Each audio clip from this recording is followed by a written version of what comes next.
শারজায় series হার যেন ধৈর্যের শেষ সময় পৌঁছে দেয় প্রবাসী দর্শকদের। স্বল্প আয়ের কষ্টের টাকা জমিয়ে মাঠে খেলা দেখতে আসা প্রবাসী বাংলাদেশিদের অনেকেই তৃতীয় টি-20-র পর ক্ষোভে ফেটে পড়েন। আরব আমিরাতের কাছে 7 উইকেটে হার এবং সিরিজে হাতছাড়া হয় হতাশার চরমে পৌঁছায় তারা।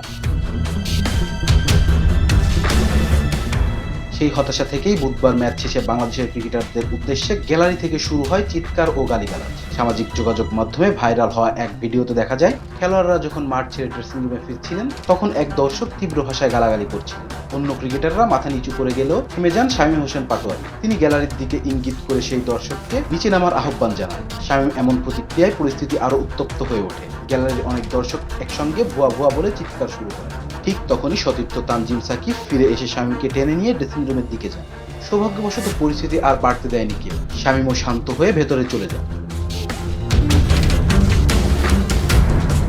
ক্রিকেটারদের এমন পরিস্থিতিতে পড়া নিঃসন্দেহে হতাশাজনক, তবে দর্শকদের হতাশার কারণও রয়েছে। পুরো সিরিজে ব্যাট হাতে পুরোপুরি ব্যর্থ ছিলেন শামীম। 3 ম্যাচে তার সংগ্রহ মাত্র 21 রান। প্রথম ম্যাচে 6 রানে আউট, দ্বিতীয় ম্যাচে অপরাজিত 6 আর শেষ ম্যাচে করেন মাত্র 9 run.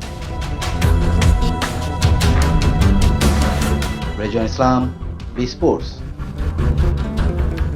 Please subscribe our channel to get more information about Cricket World.